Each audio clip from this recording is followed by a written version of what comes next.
आता सविस्तर वृत्त। राज्याचे मुख्यमंत्री देवेंद्र फडणवीस यांनी गडचिरोली जिल्ह्याच्या विकासावर चांगलंच लक्ष केंद्रित केल्याचं दिसतंय।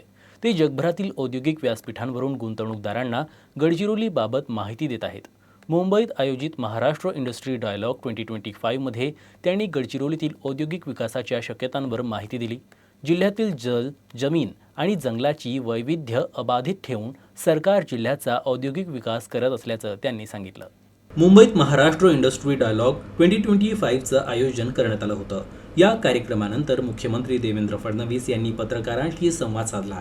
गडचिरोली देशातील नवीन स्टील हब म्हणून विकसित होत आहे। महाराष्ट्राचा 1/3 स्टील गडचिरोलीत तयार होत आहे आणि लवकरच देशातील एकूण स्टील क्षमतेपैकी 1/3 जिल्ह्यात तयार होईल। पर्यावरणाचं शाश्वत मूल्य जपून हे सर्व काम केलं जात असल्याचं मुख्यमंत्री म्हणाले। सरकार जिल्ह्यात 1 कोटी झाडे लावणार आहे आणि पर्यावरणाला हानी न पोहोचवता खाणकाम आणि इतर विकास कामे करण्याचा प्रयत्न असल्याचं त्यांनी सांगितलं। गडचिरोलीला स्टील सिटी म्हणून विकसित करण्याचा आमचा प्रयत्न आहे। मी असेल, माननीय शिंदेजी असतील, आम्ही सातत्याने गडचिरोलीमध्ये उद्योग वाढावेत याकरता प्रयत्न केले आणि आज आपण त्या दिशेनं चाललो आहे। आत्ताच महाराष्ट्राच्या 1/3 स्टील कॅपॅसिटी ही गडचिरोलीत तयार होते आहे, पण लवकरच देशाची 1/3 स्टील कॅपॅसिटी ही महाराष्ट्रात आणि त्यातली बहुतांश गडचिरोलीत तयार करण्याचा आपला प्रयत्न आहे।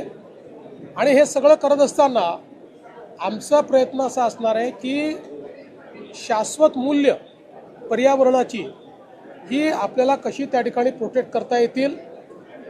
मी वन विभाग आणि जिल्हाधिकारी यांना सांगितलेला एक प्लॅन आम्ही तयार करतो। गडचिरोलीमध्ये 1 कोटी झाडं लावण्याचा आमचा प्लॅन आहे। त्यासोबत सस्टेनेबल मायनिंग करण्याचा आमचा प्लॅन आहे।